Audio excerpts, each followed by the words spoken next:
Thank you for that. So we can go ahead and get started. Let's see. Sonia, are you ready for a roll call? Yes, I am. I'm here. Julie Seastrom, Coos. Here. Jemiah Wassam, Coos. Present. Alyssa Lane Keene. Here. Valerie Switzler from Warm Springs. Diane Tiemann. I'm here. Malia, also Skunk Cap, is here. Great, thank you. Michael Cherry. Angela Fasana. I'm here. Jennifer Jackson.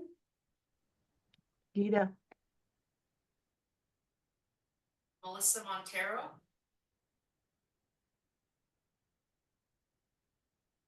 Becky Cantrell.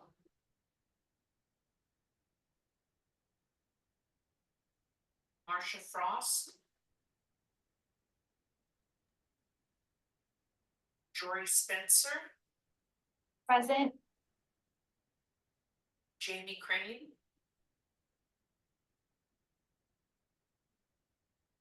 Jesse Jackson. Jennifer Reed.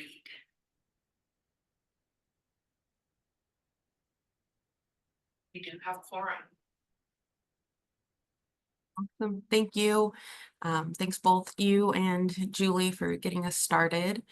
I'll share my screen briefly, just so you can see what the agenda looks like, although it did go out in advance, so you should have already seen it. Let's see.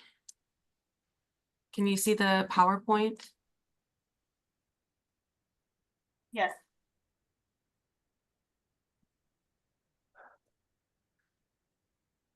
Good, but now it's a black screen, Yeah, Dina. that went away. Okay. That's what I was, thank you for mentioning that. So we'll just go from this slide. Go.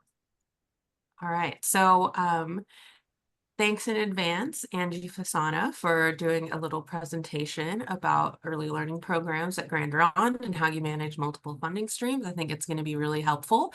Other than that, we've got some DELC updates just about legislative session, the Tribal Early Learning Plan and Fund, and so we'll talk about the funding survey and then just preparing for the upcoming hearing and what will be to come throughout the rest of session pertaining to that bill. And then tribal discussion time, and we'll close. So that's it. So I will stop sharing and I'll pass it over to Angela Fasana.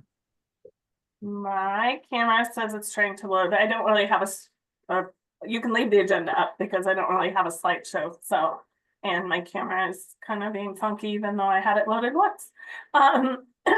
So it'll probably just be me talking. Can you all hear me fine? Yes. Okay, good. Well, it's good to know the microphone's working. Okay, I just wanted to, I think there were just a lot of people who had questions about how to integrate the different that might be available. And so our early childhood education program manager wasn't available today, but I'm gonna just give you an overview of what we do here in Grand Ronde, and then an overview about how we fund it. So, and then hopefully just leave lots of time for you to ask questions. So I'll talk fast, but we'll try to get through all of it. So our early childhood education program here is really offered in two different programs. So we have the early childhood education program. That program houses our early Head Start services, which is our home-based service program for prenatal to 3 years old. And then it houses our center-based infant toddler classes, which is 12 weeks old to 3 years old. And there's 3 of those classes. And then we also offer 3 rooms of Head Start and pre-K services. So for a total of 6 on-site classes every day with about 70 kids in them. And then additional 30 kids we serve through our home-based program. It's a year-round program. So we start in September and in August. There's about a 3-week gap that we're down for training and cleaning and all of those things in August. We also offer some aftercare services for families that are eligible. And that means that the kids then can stay from 2 o'clock to 5:15. Otherwise, our program ends at 2 for all of those. We are around 100 kids total in the whole program, 70 on site. And we do follow all of the Head Start performance standards. The other program that houses some early childhood education for us is our Shawash-Illahee School. And that school is our immersion school in the Chinook language. And we have 2 preschool classrooms operating in that school for a total of 22 kids enrolled in that program. And those are 3-year-olds to 5-year-olds. We don't have an early Head Start or infant toddler yet, or a home-based program. They're all areas that we've earmarked for expansion, but right now we don't have them. I'm mostly going to talk in terms of budget about what it takes to run our early childhood education, so our 6 classrooms and our home-based program. So I think before I jump into all the funding, though, a little bit about what it takes to run our ECE program in terms of staff, or what our workforce looks like. We have around 53 employees in that program to run that. We have 46 full-time employees and 7 part-time employees. We have a pretty good retention rate in our early childhood, with around our 2023 retention rate was 93%, which I feel like is really high and probably higher than the tribe's average. We tend to have a lot of people move up and move laterally within that program. We have parents who start as subs, and then we offer classes and or tuition reimbursements, and they end up coming in as assistant teachers, or in some cases teachers. So our turnover rate's pretty low. Our biggest recruitment challenges for staff in operating that are hiring subs. It's difficult because most of those subs have most of the subs are parents, and those parents have available times that don't really line up a lot of times with our needs, particularly for staffing our aftercare services, because they're home with their kids after that. So that's a little bit about what it takes workforce wise. Our other preschool that's embedded within the Shawash-Illahee School, there's 2 teachers in the classroom and 2 assistant teachers, but they utilize the Shawash-Illahee staff as a whole to cover classes, to do an aftercare, health screenings, and all of those types of things. They utilize the school staff as a whole because it's embedded within that school. So it's a little harder to say what it would take to just run those 2 classrooms, because they receive so much support from the entire Shawash-Illahee school operation for that. I'll stop for a second to see if anybody has any questions about our structure or our workforce before I start talking a little bit about funding.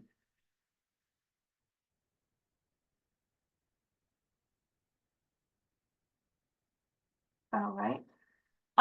So obviously there's more to running the ECE than just the teachers in the classrooms or the aides that are in there. We also have coordinators that are running health and nutrition screenings that we do for kids. They're also managing our nutrition programs. So we have a kitchen, a cook, and all the staff that take to run and make sure that we're able to provide food for all of our kiddos. We have family and community partnership coordinators that are working on all the events and things that build the collaboration between the families, and really overseeing the policy council for the parents, and all those activities that really ground parents in their role in their kids' education. We also have transportation. We provide bus transportation for our kiddos that are 2 years old or 2 years and up. And then they also do all the monitoring that's required by Head Start in terms of environmental checks and all the things that go along with all of that. And then we have a ERSI coordinator, which stands for our eligibility, recruitment, selection, enrollment, and attendance. So kind of the person that does all the data heavy work and really works with families around all the data that's involved in reporting out for the grants I'm going to tell you about. And then, of course, we have a coordinator over our preschool portion and a coordinator over our the littles, the prenatal to 3, which includes our home-based program. So with all of, and we have a social emotional learning coach as well, and an inclusion specialist that also helps to support the work of that early childhood education program. So now I'm going to talk a little bit about how we pay for all of this. So as you can imagine, it's not cheap. The total budget to operate just the ECE, and I'm not talking about the 2 classrooms in the Shellbush Olivia School, is just over $4.5 million a year to operate all of those services. So how does that kind of break down in the funding streams that we have? We have 3 federal grants that help to support about 44-ish%.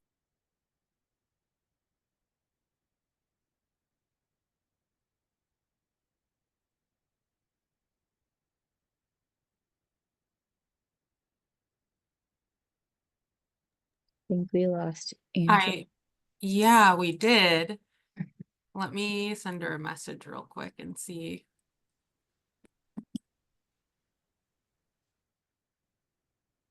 Yeah, you have to go, Dylan.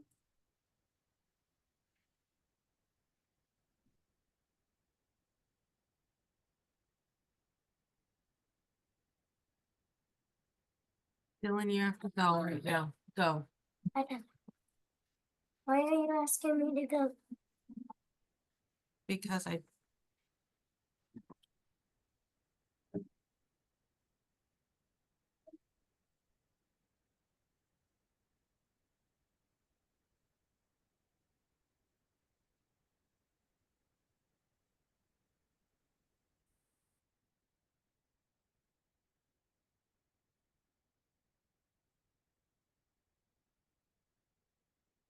Julie and Sonia, do you want us to jump to DELC updates while we wait for Angela to rejoin, or do you want to wait?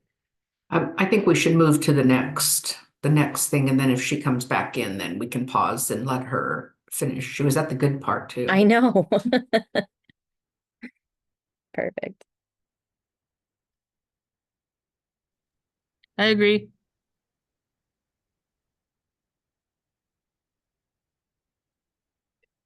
going. All right, here's your slide, Alyssa. Right. Not showing yet.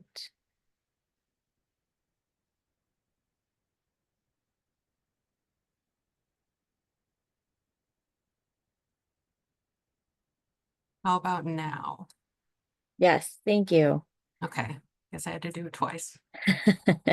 We wanted to give just a quick update on the legislative session since we're in the midst of that now. I think we're on week 3, just about, maybe week 3.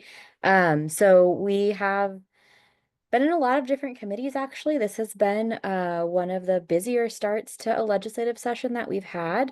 Part of it is the committee structure. This is the first time that there has been both a House Early Childhood Committee and a Senate Early Childhood Committee, which is exciting. The House side is focused on both early childhood and human services, and so they split topics between early learning and DELC and the Department of Human Services. On the Senate side, it is early childhood and behavioral health, chaired by Senator Reynolds, who's the former chair of the House Early Childhood and Human Services Committee. So it's exciting to be able to build relationships on both sides of the legislature.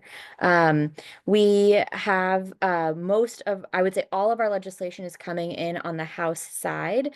That is because we didn't know at the time if there would be a Senate committee. And so we knew there would be a House Early Childhood Committee, or that likely that would remain. And so our bills are moving to the House Early Childhood and Human Services Committee. We've been able to give updates, and in the slide deck, there's links if anybody wants to listen to our presentations.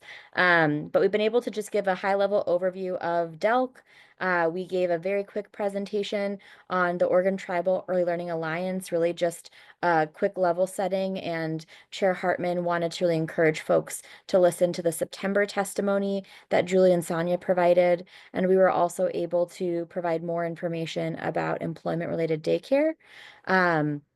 And then the Dolly Parton's Imagination Library legislation, House Bill 2811 that we introduced, was able to have a public hearing and has actually been voted out of committee as of this week.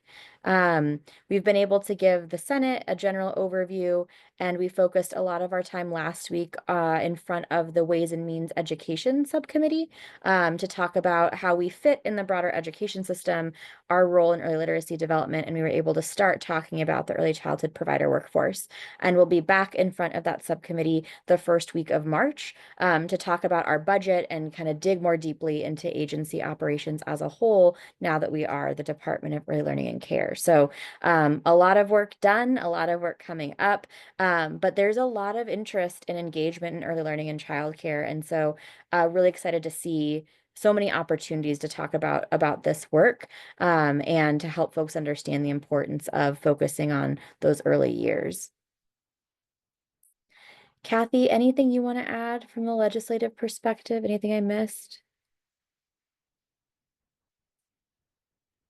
Hey everyone. No, I think you covered it all. As Alyssa mentioned, it's we're only week 3 into session, and there's already a lot of presentations and updates that we've been able to provide on DELC's end. So just really appreciate everyone for just their passion and commitment for early childhood education, and for also just uplifting your community's voices and experiences in this system as well. And so I think that'll dovetail nicely to as we head into next week, Tuesday, on the presentation around the Tribal Early Learning Plan and Fund. So I know we'll spend some time later talking about that, but I think this really sort of sets up the stage as to why investments in early childhood, particularly for many of our communities, is so critical and important.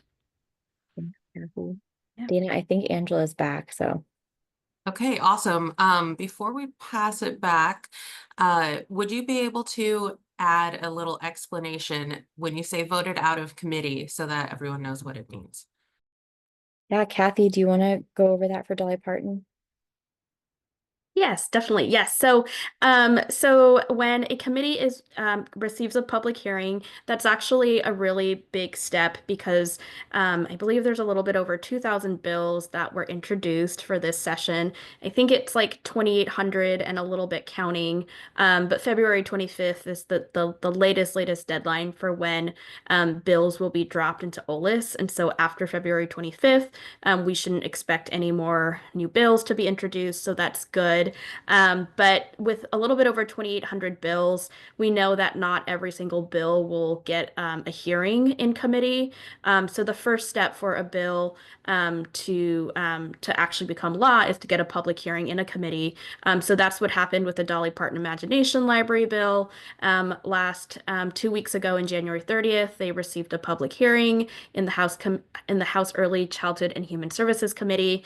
And on Tuesday, it passed out of that committee. So a bill needs to get voted out of the first committee, and then it gets so if the bill has a fiscal, which is basically just a cost associated with implementing the program, then it gets referred over to the budget committee, which is the Ways and Means Committee. So now, if we're kind of like tracking the process of the bill, the Dolly Parton Imagination Library bill is getting referred to the Ways and Means Committee, which is the Budget Committee.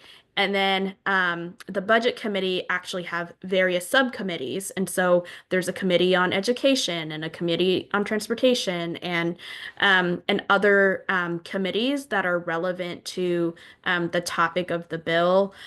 So for the Imagination Library, it will get referred to the education subcommittee, and that's where the bill will get also worked on. And so by worked on, that just means because it has a fiscal item attached to it, a cost associated with operating the bill, there's going to be more robust discussion and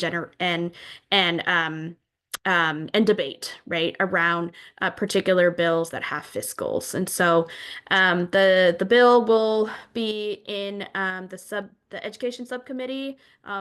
Probably we're suspecting early April is when those bills will get voted out of that committee.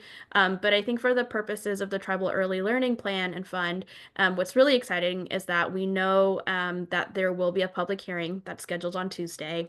And then very likely after the bill gets the public hearing, it's going to get scheduled for a work session.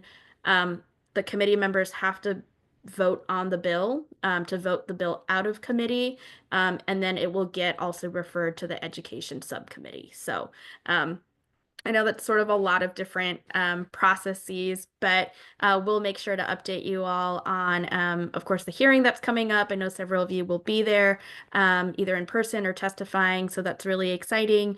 And then after that, we will expect to hear when the bill will be up for a work session in that committee. So there is more to come. Thank you for going over that.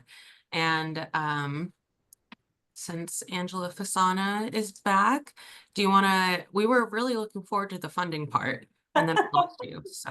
Sorry, it happens every time I try to use my camera. So I'm gonna try to use the camera. Can everybody hear me? Okay. So is that where I left off? Is just diving into the how much? Okay. I was like, I don't even know where I lost you all. Okay, so I did give you the whole overview of how much it costs us to run the program. Yeah, it was, so you got to the part that it was 44.5 million a year. There are 3 federal grants, and then I have in my notes about 44 something. 44% was right where she dropped off. All right, great. Okay, good. So yes, about 44% of the budget is funded with 3 federal grants, our Head Start grant, our Early Head Start grant, and a CCDF grant. And those fund various age groups and have their own little niches about what they cover. But that's just over 2 million-ish, around 44%. So then the other thing we have is the 2 state grants, and those total about 14%.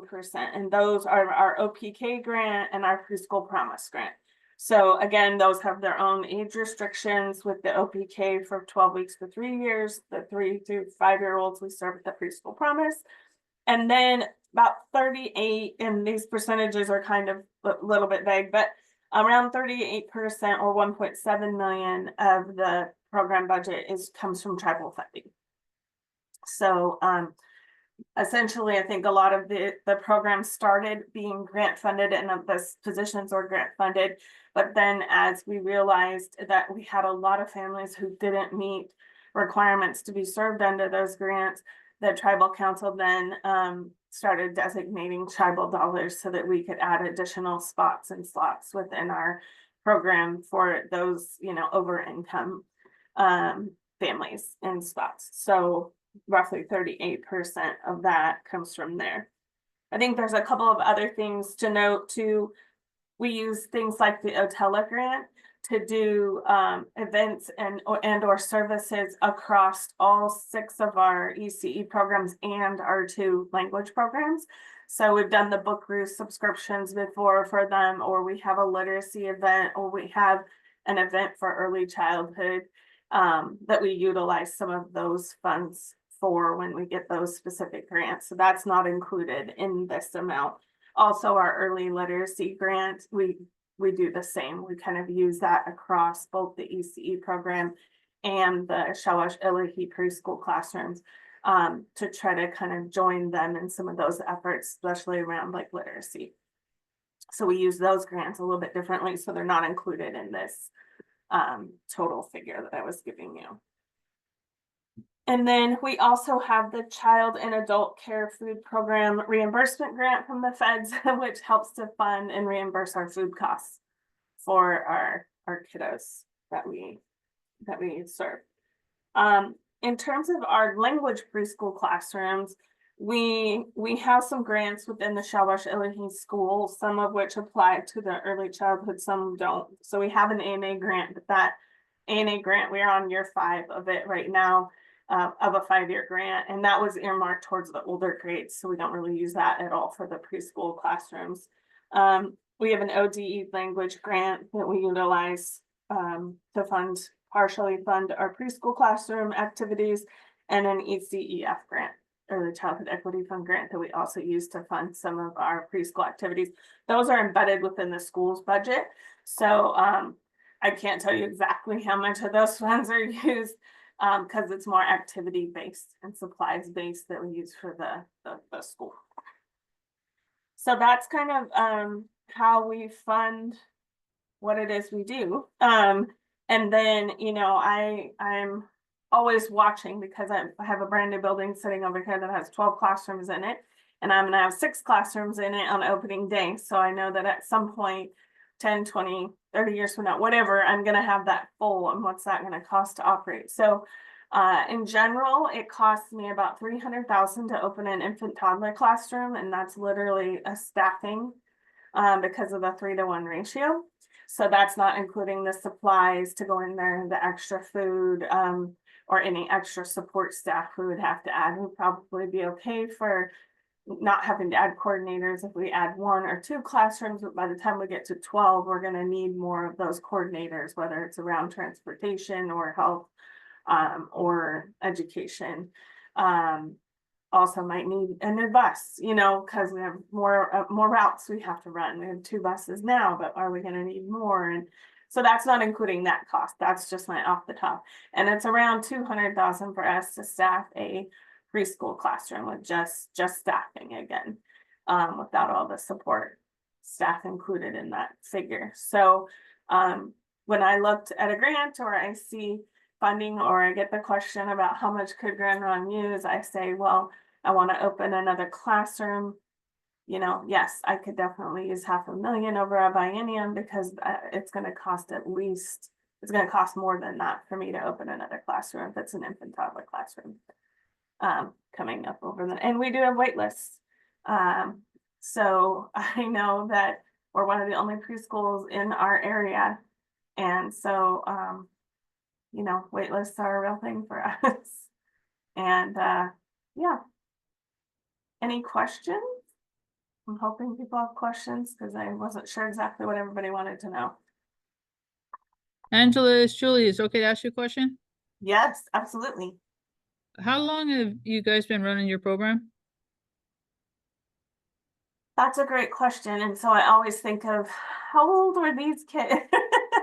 So I know that some of my staff, including my daughter, who is 28, was in our preschool, and it maybe was around 3 or 4. So I would say we're probably at 30. Since we started our very first just 1 classroom of preschool. So I would say, yeah, we've got to be 30 or more years right now, probably, of running. Congratulations, and thank you for sharing a description of what you guys are doing, and how you're able to pull it off. I got another question. With the staffing that you have, are they all tribal, or are they non-tribal, or it's a mix, or you don't know? It's a mix. There's a preference in place within the tribe so tribal preferences apply. And then Head Start also requires preferences for parents. So we do often have parents start as subs, and then I think I said work their way up a lot. So I think it's a mix. I think we're still probably under 50% in terms of tribal members, but I haven't received the data lately on that. Again, I humbly thank you for sharing with us today. anything I've ever done with Grand Ron. Everybody's so welcoming and open and helpful. I just thank you so much. Hey, you're welcome. We didn't get here without the help of others, so we like to pass it on.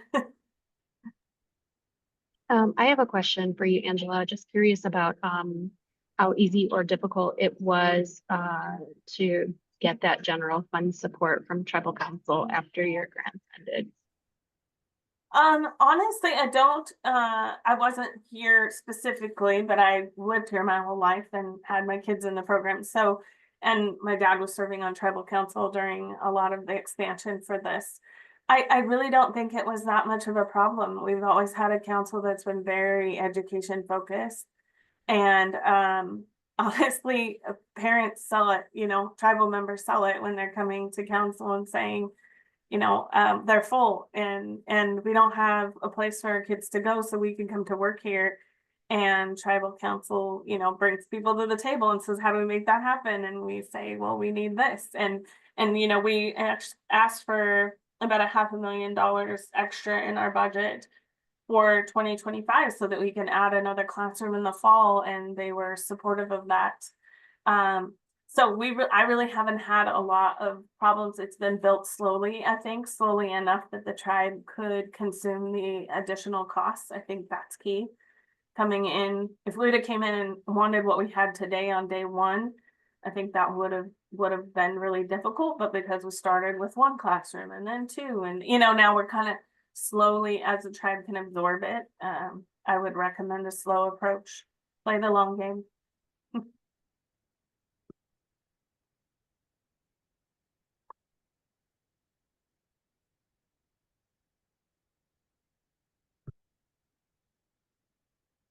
I also will say, I mean, it also sells itself in that our kids, I think that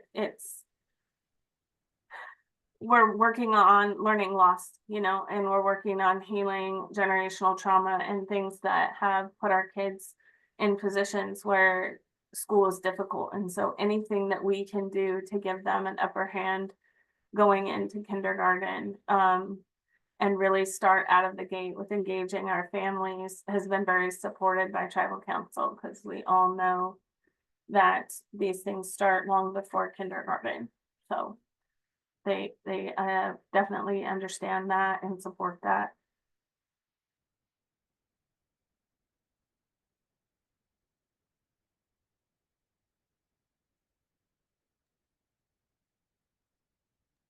One more question for you, Angela, if it's okay.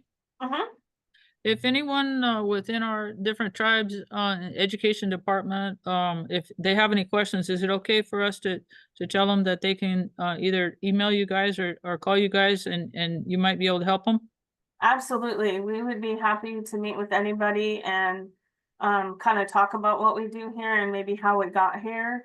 And Angie Blackwell, our GM, ran the program for 8 years, so she has a lot of historical knowledge and would be happy to, I'm sure, sit down in a meeting and try to help. Like I said, we didn't get here by ourselves, and so we definitely try to pay it forward.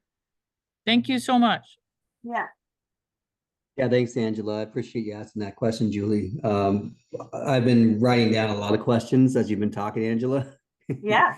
So if I could reach out to you later, I don't want to take a ton of time right now, but I'd love to reach out to you if you have time later. Absolutely. We love to help in any way we can. Yeah. Thank you so much for presenting and answering some questions. I'm glad that it sounds like it was really helpful. Are there any other questions before we move on? I also welcome many of you. Our building should be finished in March. I would assume we'll be in and probably having some kind of grand opening ceremony later this spring. So I'll try to share that out when I can. But if you happen to be headed to the coast and I happen to be here, please feel free to reach out. I would love to show you the new building once it's all done. Will it be open when we come to G2G? I'm hoping, and if it's not open to the public, I'm hoping to get a secret tour, Sonia. I'm looking forward to seeing it. Me too. That's awesome. Thank you so much. We Yes, really you're welcome. appreciate you, and looking forward to seeing the new center be open. All right. Well, next on our list is talking about the Tribal Early Learning Plan and Fund, which is House Bill 2815. It was pre-session filed, so it was assigned to the House Early Childhood and Human Services Committee on the first day of session, and that was January 21st. So only been a couple weeks, but we do have an amendment coming that is to fix the bill language, and that's going to be done soon. So a lot of the materials you'll see moving forward are going to say House Bill 2815-1, and that just signifies it's Amendment 1, and that's going to be the correct language that TAC had worked on. And so even though there was a hiccup, we're still moving forward. We're in a good position and we're resilient, so we'll be fine. And I wanted to just kind of preface with some things to expect moving forward. So we've gone over it to some extent before, but just that the bill is going to go through the House, it's going to go through the Senate, and it will be reviewed by policy committees in each house. And then there's also in between there the fiscal piece that Kathy mentioned earlier. And so we did have an informational hearing. That was kind of like a bonus that we got to do that late January, Alyssa and I. But the first real public hearing is on February 18th. Alyssa sent the email already, and so you probably already saw that. I sent a couple follow-ups with materials to support that. And that's going to be 8 to 9:30 on the 18th, which you can attend in person, virtually, or if you'd like to submit testimony, you can do it in writing in advance. So we're just really excited for that, getting prepared for it, and we're also here to help you in any way that you need. Kathy was kind enough to put together a template that you could use for either the written or virtual or in-person testimony, along with the 2-pager included for some additional context if you need it, just to hear how the bill will impact you or your communities positively is what legislators would want to hear. And it'd be great if all of the tribes were able to have either written or in-person testimony to support the bill, just because this is, you know, DELC's help with bringing it forward, but this really came from the Tribal Advisory Committee members and the recommendations that you've made throughout the last, I mean, nearly 2 years. So just gonna pause and see if there's any questions.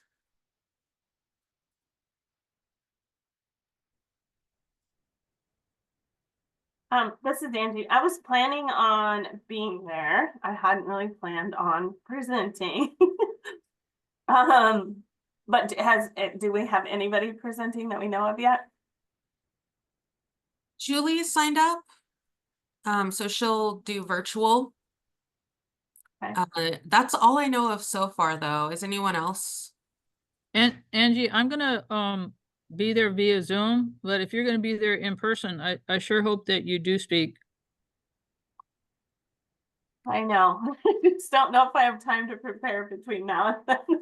But you know, the stuff that they set up already for us, it gives like a framework to refer to, and you know, it's something that you can read over, and maybe it would supplement what you have done for the last 30 years. You know, that's what you've done for the last 30 years there in Grand Ron. I mean, that speaks volumes. You know, nothing can beat that. But they have specifics in it, that informational email that they sent us, as far as like, you know, specific for this program and how it's operating and that kind of thing. But something to think about, you know.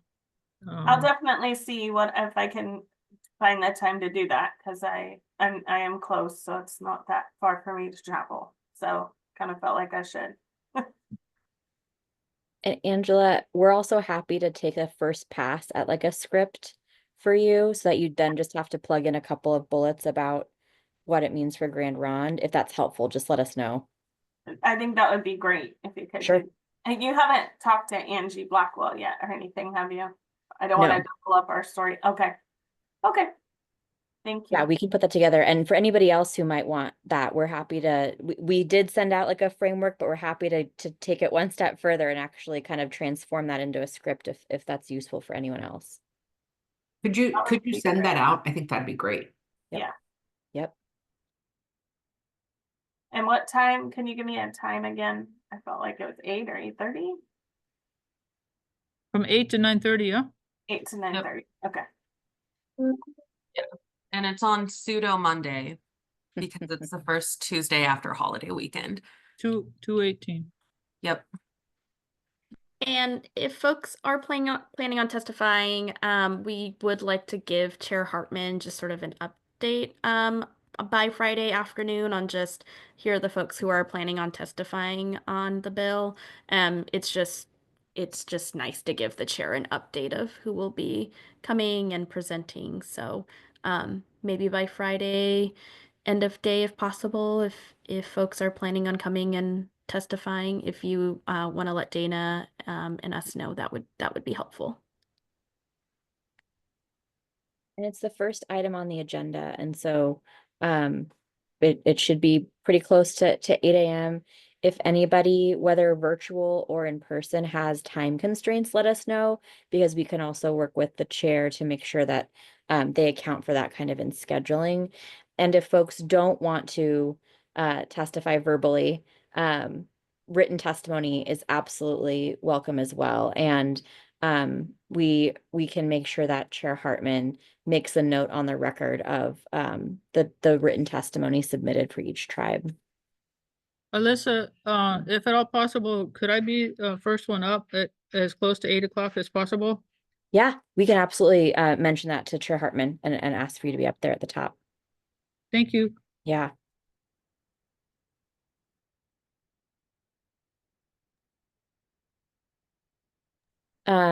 We were planning on giving a very high level presentation that focused on what the bill language itself is.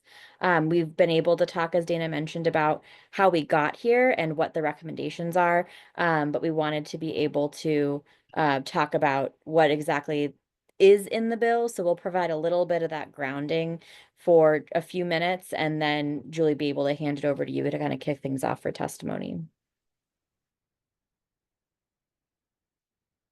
Yeah, and I do have that. So we can also get some of, if we have time, we can get tax feedback on that presentation as well. I wanted to cover a couple of quick reminders just about it. Like I mentioned earlier, it's House Bill 2815-1 because it's amended. And for written testimony, it doesn't need to be long or anything. You don't have to write an essay. Even just like under a page, a paragraph or so can be, that's all it needs to be. And you're also able to submit the testimony in the online system, OLIS, up to 48 hours after the hearing start is scheduled. So that would give you up until the morning of Thursday, February 20th. And also, I will go ahead and share out the support materials from Kathy's presentation last month. So you also have the instructions on how to sign up and other tips and tricks about testifying and then where to go to submit testimony and such. And I also want to clarify, like, yes, you are testifying to legislature if you're gonna come in and be in person or virtual.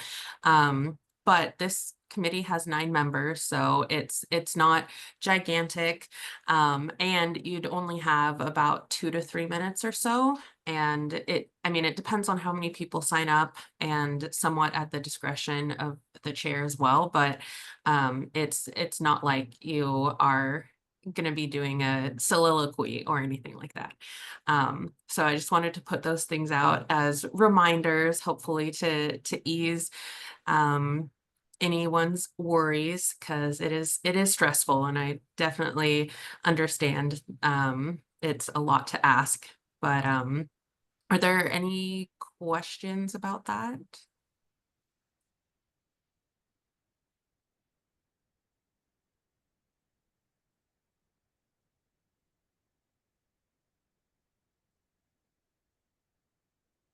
So on our, just to visualize the timeline, where we're at and kind of some things that we have coming up, we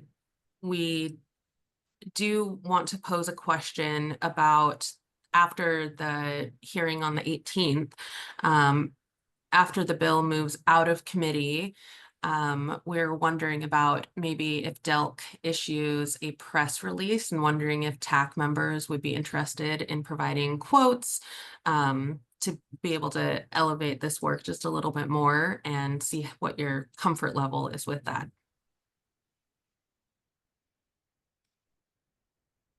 And Alyssa, maybe you could talk more about the DELC's press releases. Yeah, it wouldn't happen on the 18th because you would likely want to do it when it moves out of committee, which would happen during the work session. So probably happen early the following week. And we were just talking about how it would be nice to really have a good news story and draw some positive attention to the work of the Tribal Advisory Committee. And so this would be a press release we could issue.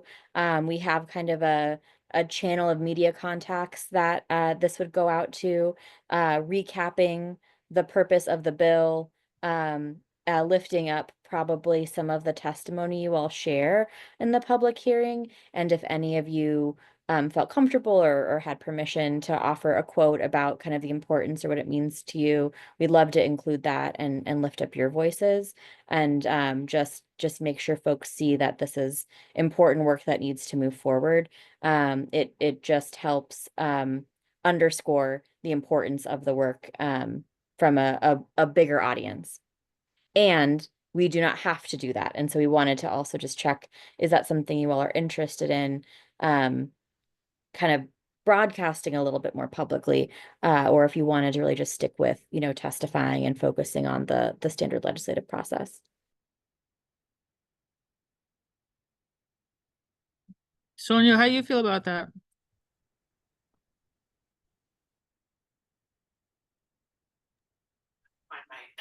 And it wasn't working. No, I think that's really good. We'll just have to get together, maybe at another meeting and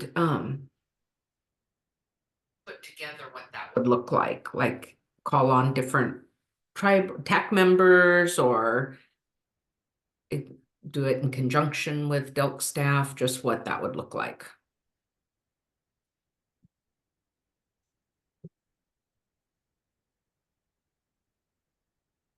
I just want to double check with you, Alyssa. The reasoning behind doing this would be just as like an informational piece to the general public. Is that what you're trying to put out there? Yep.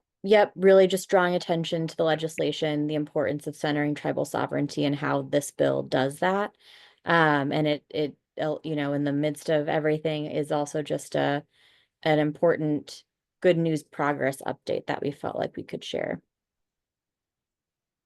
Do you think it's like how is that in relationship to getting the bill passed? I mean, is that that's the other thing. Are we jumping the gun, or are we? Sure. I don't know what you want. How to say it better? I don't know. Yeah. Will it help it? Will it help us or hurt us? Great question. I think there's pros and cons. So one thing we could do is sort of say we definitely want to do press release, and we're going to do it when everything's passed and the ink is dry. And so that's something we could do more towards the end of session.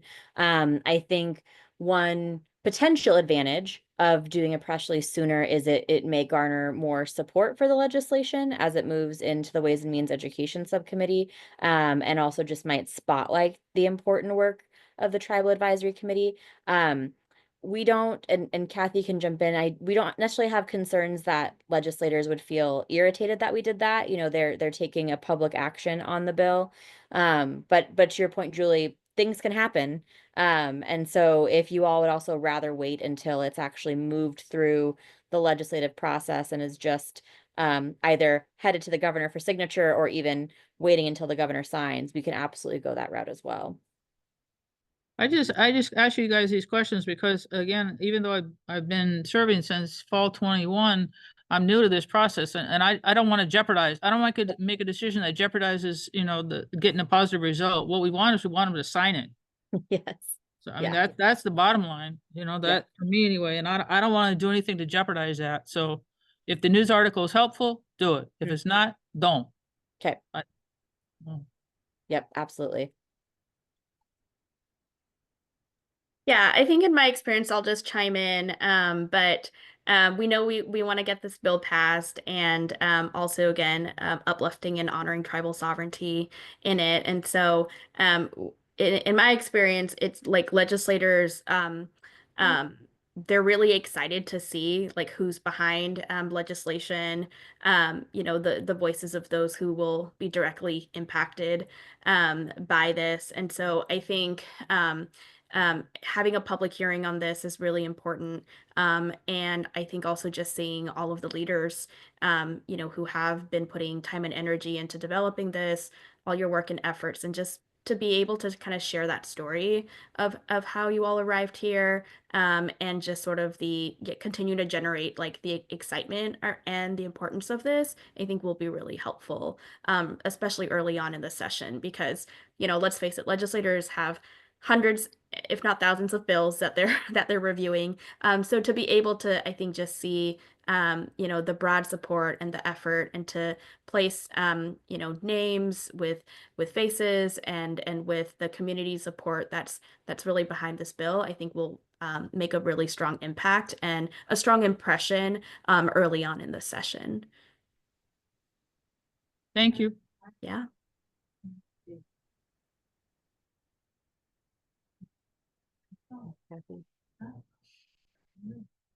All right.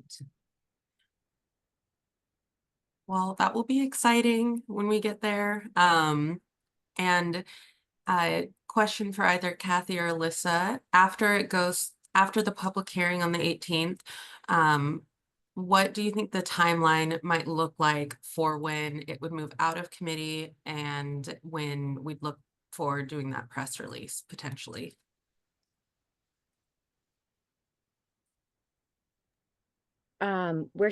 We saw about a week and a half, right, Kathy, delay between the public hearing and the work session. So Yep. We're assuming a similar gap. So we'd with the public hearing happening on the 18th, the work session might happen late the 27th, maybe the last week of February, possibly first week of March, which is when we could issue the press release to really just recap the high points of the public hearing and kind of hitting this important milestone.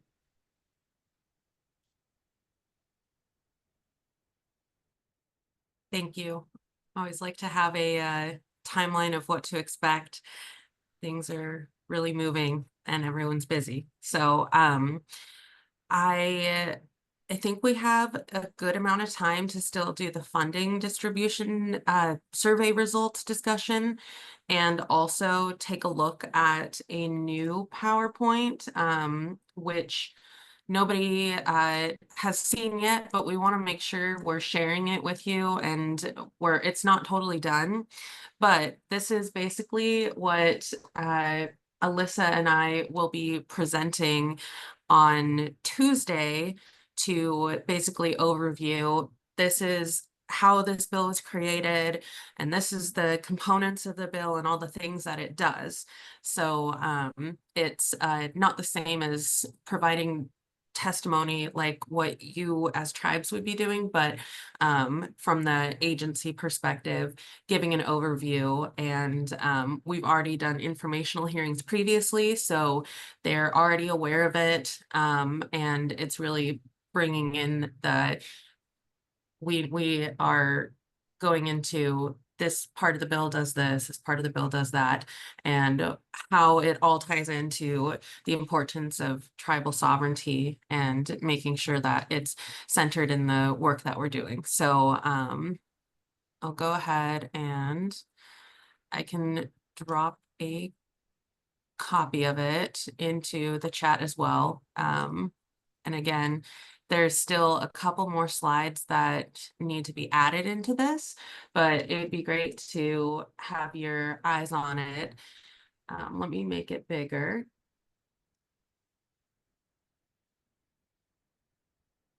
Dana, I don't think we'll be able to drop a link since it's in SharePoint, but as it's finalized, we'll make sure we, oh, thank you, you're sending an attachment. Okay. And Yeah, I downloaded a copy, so. yeah. And then Paulina will likely be helping do the introduction and framing. So I will be in the room to provide support and answer questions, but really want the Office of Tribal Affairs and you all to be the primary voices in this work. So this is probably not going to be the very first slide because we do need to add in some more information on the background and how we got here with the hub not working out and where the tribal sovereignty and components of the government to government relationship with the tribes and DELC come in. So we'll probably take this first part out and make it its own slide. But this basically just starts us off with a really high level overview of what the bill is going to do. And then the following slides, we're just going to center the definitions. Bye, Alyssa. Sonia's Alyssa, not Alyssa Chatterjee, who I can see your face right here. So, anyway, and then so that these definitions, as we go through the rest of the text in the bill so that it makes sense. The most important part of this presentation, the most important part of the bill, I think, is the objectives and the strategies, because those are the things that you all as tribes are going to be using these funds to implement. And so making sure that they understand, like in concrete examples, like these are the things that this bill and the funds for it are going to go towards. And then we've got our strategies. Can you go back to back one more time? This one? Yeah. Can you hang on there just for a second? Yeah, absolutely. Okay, I wanted to read the word language and it's there. It's the last one. I just want to make sure that was in there. Okay, go. Thank you. Yeah, no, thanks for double checking. And yeah, just for transparency, this A through H is exactly pulled from what we put together in the legislative concept as the Tribal Advisory Committee. So that and this A through E is exactly from what we worked on in late September, early October. And then after we focus on the strategies and objectives, it's kind of talking about who is going to do what and who's going to be responsible for what. And so this slide is going to give clarity to that so that it's clear that it's DELC who is expected to kind of own the work that keeps our keeps this plan together and implements it, and we're supposed to consult with the tribes. We're supposed to get feedback from the OTELA advisory body, and that we have the DELC set aside of funds, which is 5% to be able to provide additional services for whatever the OTELA advisory body decides is important. We are responsible for adopting rules, and then additional assistance provided by the Office of Tribal Affairs. I don't want to go too fast, so any questions before I move to the next one?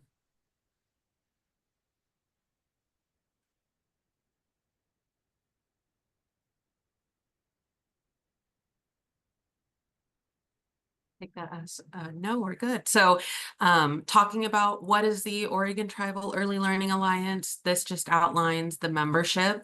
So 2 members from each of the tribes, so 18 voting members, and then it outlines who the non-voting members are. So you have the community members who are a caregiver or an educator, and then the tribal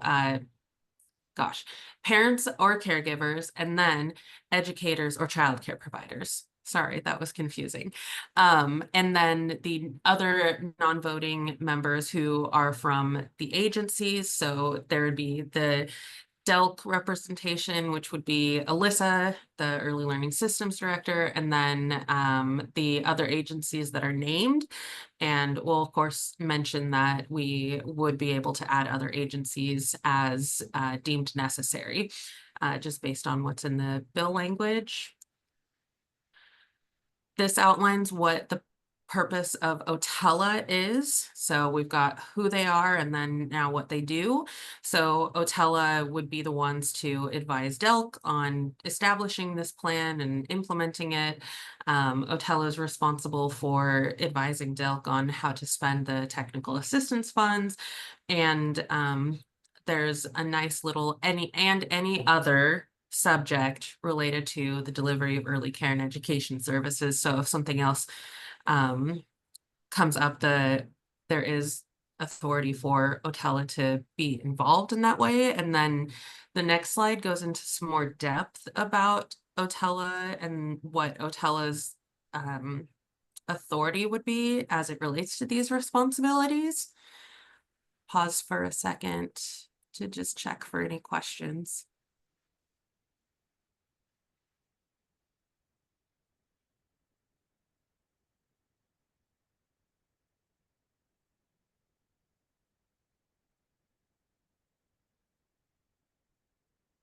Oops, I skipped a slide. So OTELA decides, the Oregon Tribal Early Learning Alliance decides how their committee would be structured, like member responsibilities. So if there's a chair or vice chair, and can adopt rules necessary for it to function, and outlines what official action that quorum has to be met, which is 5 of 9 tribes, grant funds that you're in charge of deciding how the funds would be distributed amongst the tribes, whether that's a formula or another method like equal distribution or something else. And then this is kind of like, why is it so important? And this is just a first stab at it. It can totally be revised if there's anything in here that you think should be presented differently or rephrased, but basically these are kind of the main things that seem to have came up over and over again as we talk about why this is needed and why the hub didn't work, and where some gaps can be filled. So obviously, this is going to allow tribes to exercise their sovereignty, and you're able to utilize the funds in the way that makes the most sense for what your communities need, and that this is something that is not only an ongoing funding stream, but it's flexible and it's only for tribes. So you don't have to compete with anybody else. You don't have to wonder what's going to happen at the end of the biennium when this funding goes away. This is going to be ongoing, and that stabilization is going to be really helpful in being able to have your early learning and childcare programs flourish. And then filling funding gaps. We know that there's other barriers that tribes face in state funds. And while those are things that we're working on, and of course we still have it that we're going to work on creating set-asides for tribes and other funding sources, that this is still something that gives you the opportunity for taking advantage of the funds to be able to invest and start up programs, to expand programs or whatever it is that you need without having to worry about all the other barriers in funding. So that's almost the end. I'll pause there for a sec, and I'd love to hear feedback on this if you have any.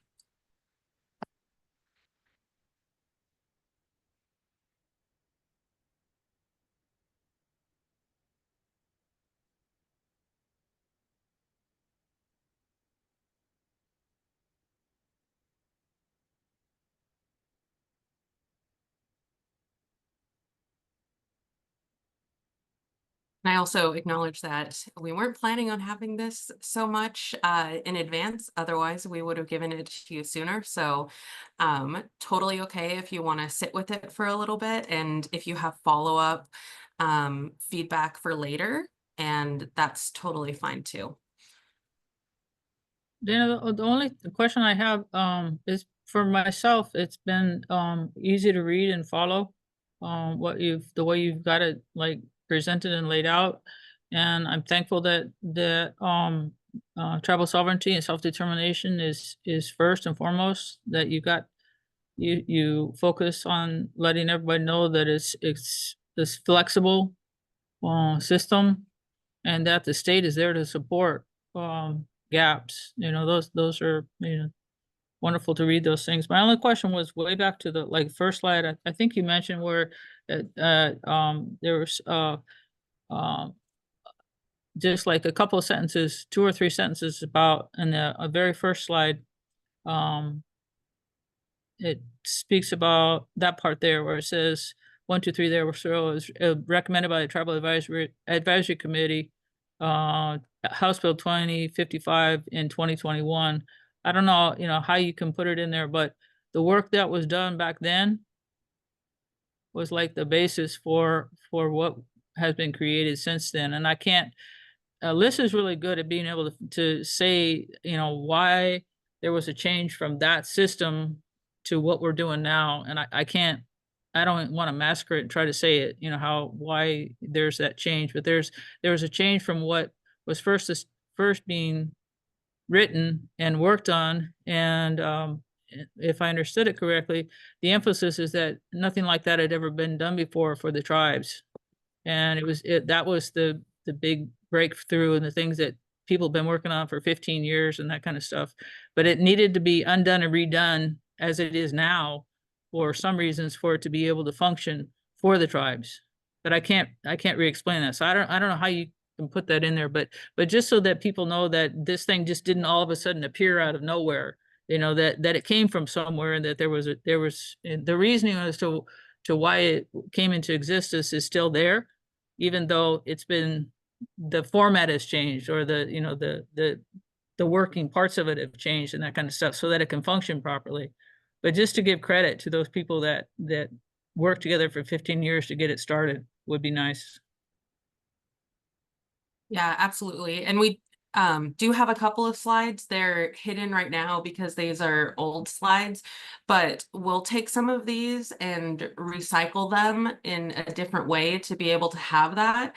So we'll talk about like what you're saying, how back then there wasn't a dedicated funding stream for tribes. There wasn't an Office of Tribal Affairs. Funding had to go through hubs. And so there was a need, but since then, the additional work has happened. And Alyssa, I saw you come off mute, so I'll let you go ahead.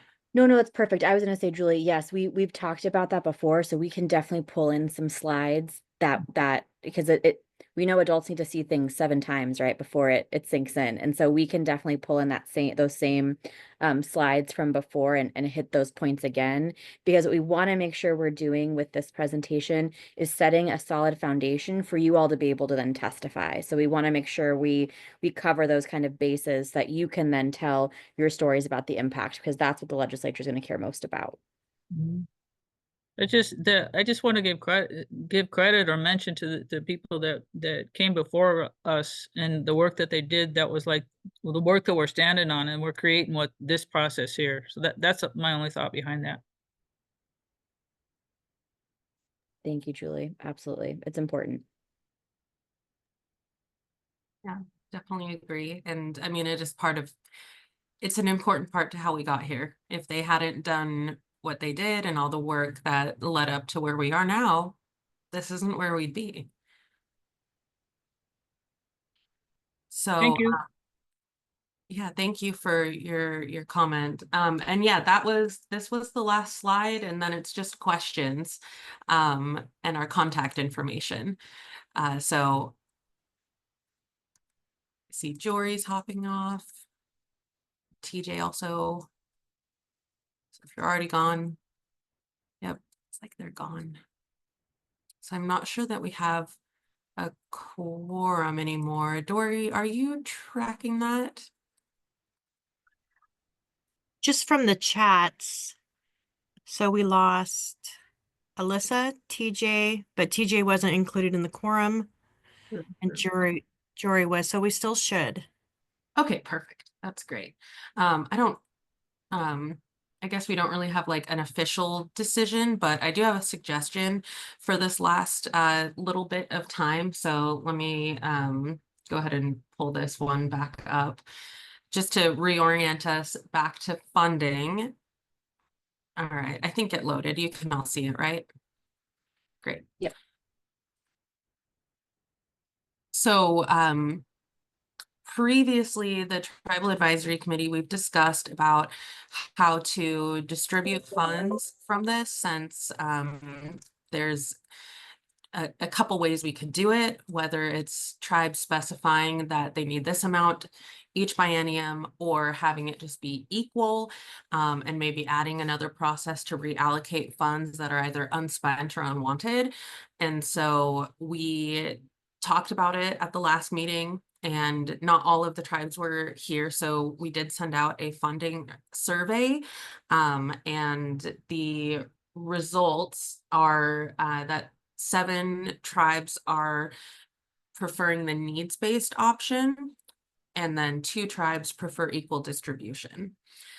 So just to orient ourselves, needs-based, there's 2 different process options, and only the first process option is preferred, which would be that each tribe submits their full list of funding needs to no maximum amount to DELC and OTELA for review, and then funding would be automatically granted up to the equal distribution amount, which with the numbers that we currently have is around 573,000.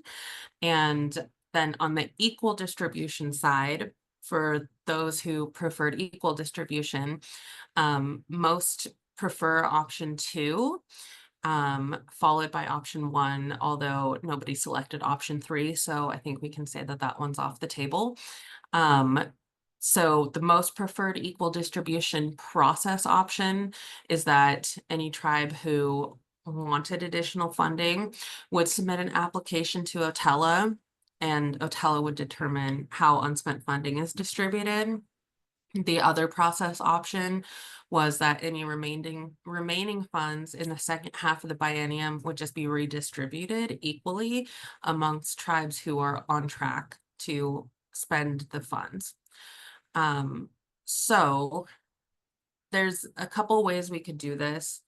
Given that most of the tribes are preferring the needs-based option, one thing that we could do, and it would be a good exercise, especially with questions that could come up later during the legislative session, is if TAC feels good about this, we could move forward in an exercise of tribes submitting a list of funding needs, and that way we can have kind of a basis for how the math could work out and what's possible for next biennium.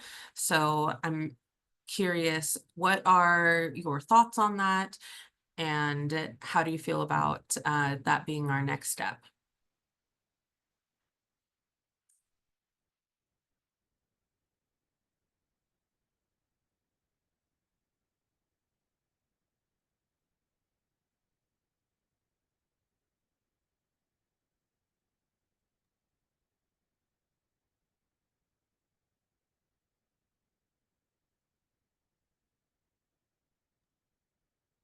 Dana, I think that correct me if I am misremembering, but I think that I sent you my responses via email, and I think that they're included in the commentary that you just had.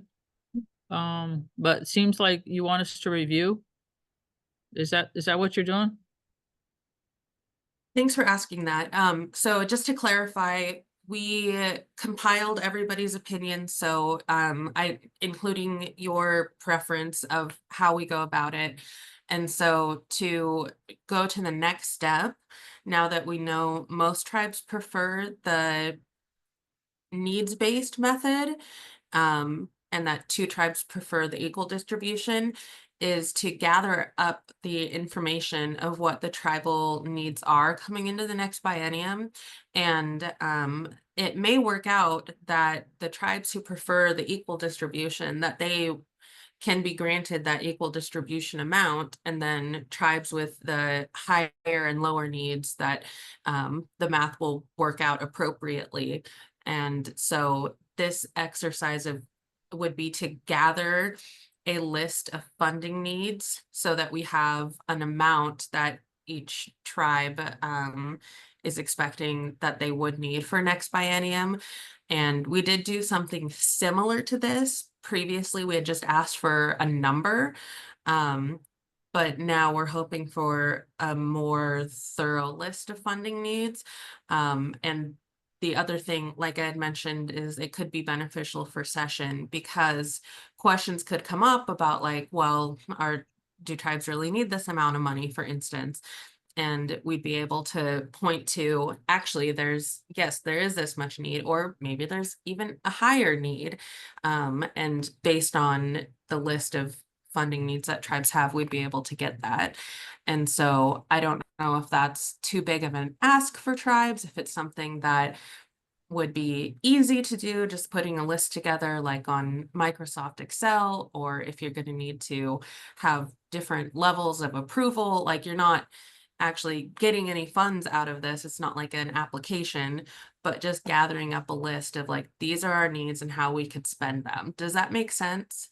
So I just want to make sure I understand you correctly. It's like, I think that, I don't know if Jemiah is still on here or not, but he's our education director. So he would know better than myself as far as, details are concerned, what kind of funding our education department needs to serve our children. So my guess is that all tribes have education departments with education directors, and those are the people that would be coming up with this list that you're asking for. Is that correct? Yeah, probably. Yeah, I think, Julie, yes, there's 2 purposes for this. One, legislators will often pressure test funding requests, right? And so if we have this information, it's a way to demonstrate tribes are ready. These are the types of activities they need funded. And yes, if every tribe, got up to $573,000, we believe they could spend it, right? Really just validating that the full 4.5 million that goes out the door to tribes could be spent. The other thing it does is it will help us as DELC prepare for the structure. So if we have a sense of the type of activities and needs, we can make sure we're building grant agreements that are going to allow and align with that broad flexibility, as you all have outlined in statute, so that if the funding gets approved, we're ready to hit the ground running at the start of the biennium. And then I think functionally what we would do is really leave it to you all as TAC members. So Julie, to your point, you don't have to fill this out if you and Jemiah feel like Jemiah is the best suited. Sonia might be the one filling it out. It might be Alyssa. We just want to ideally hear from each tribe, just so we can kind of get a sense of the activities and the amounts to be prepared for the legislature. And I'm guessing again, that the different tribes, they have, like, it's already set up, like, and Angela was, giving us the rundown on the Grand Rondes program, but they all have similar but different kind of specific needs and wants within their different programs. So it's something that they already have established, and it's just a matter of giving you that information, or giving you, it doesn't have to be specific, detailed, concrete. It's just the skeleton or the general format. Yep. Right. So you have some clue as to what you're asking for. Yeah, it's not an itemized, breakdown, really just, we could use $1 million to expand our childcare facility. We could use 50,000 to replace our water heater, right? Like it doesn't need to be a super detailed breakdown, or necessarily even we want to expand our childcare facility to open 2 additional classrooms and serve 40 more kids. It doesn't need to get into that level of detail. It really is just a sense of estimated cost that you all have, so that we can see, are there actually $10 million worth of requests that you all have? Or would it be a stretch to try to spend the 4.5 million? Okay, I got it. Thank you so much. Yeah, thank you, Julie.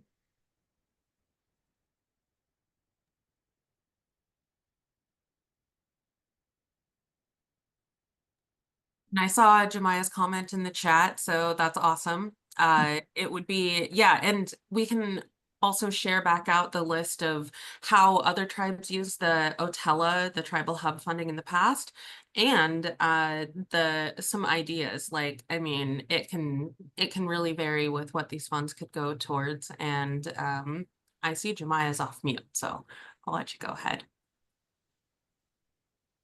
No, thanks. No, that sounds great. I'm all for providing a list of activities and some estimated expenses that funding could go towards. So I don't know about how everybody else feels about it with the other tribes, but that's fine with me.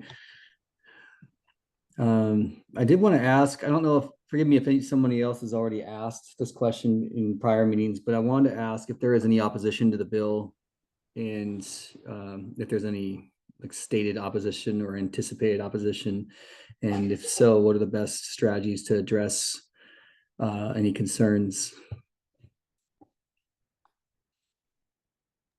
Great question. Kathy, I don't believe we're aware of any opposition at this time. We haven't done a formal count yet, since we're just at the public hearing phase, but we haven't been approached, at least, with any concerns with the legislation. Great, thank you. Yeah.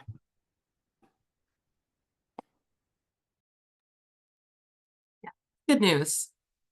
And so we'll continue to be in communication throughout the legislative process. So, when things do come up, when we find out more things, hearings are scheduled, we'll continue to communicate out with you all. Hopefully you still open emails from me after this is all done, because I know I've sent a few in the last couple days.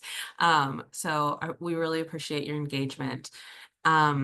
So with the funding ask said, I will include all of this in the recap email.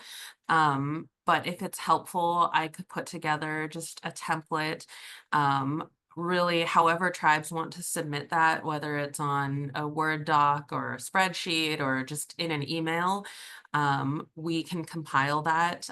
Carla Branson, the grant manager for the Tribal Hub and future Tribal Early Learning Plan and Fund, she'll help with compiling that on the back end so that we have it and can come up with totals. Does that sound okay with everyone? I see a couple thumbs up. Virtual thumbs up.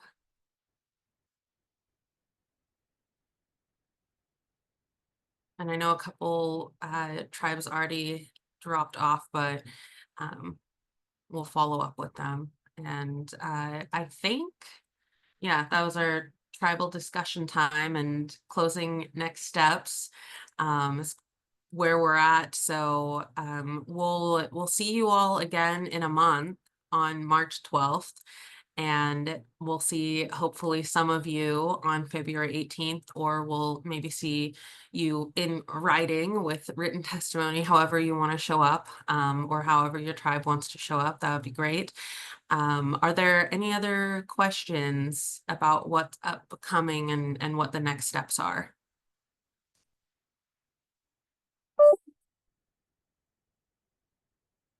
Alyssa's going to send out the letter or the kind of Yep. okay. Yep. We'll get a script out, Sonia, and we'll resend the written template as well. Thank you. And we'll work on we can also continue to try to tailor those by tribe so that it takes a little bit of the work off of your plates. So that I'm not sure how long it will take to get the minutes ready, but I can go ahead and get the recap email out tomorrow, and then we can follow up with the minutes and the recording later as they become available, just because we recognize this is time sensitive. It's just around the corner. And it is on the 18th, but we only have really Thursday and Friday, and then we're going to be there because it's first thing in the morning. So you'll hear more from me, and yeah, we're at the end. So thank you all for being here. I appreciate it. And feel free to reach out to me if you have anything that you need in the meantime. I've got my to-do list. So I think we're all set. And I just really appreciate all the work that you've done. And it finally, I've been saying this, but it finally feels real. It's real now.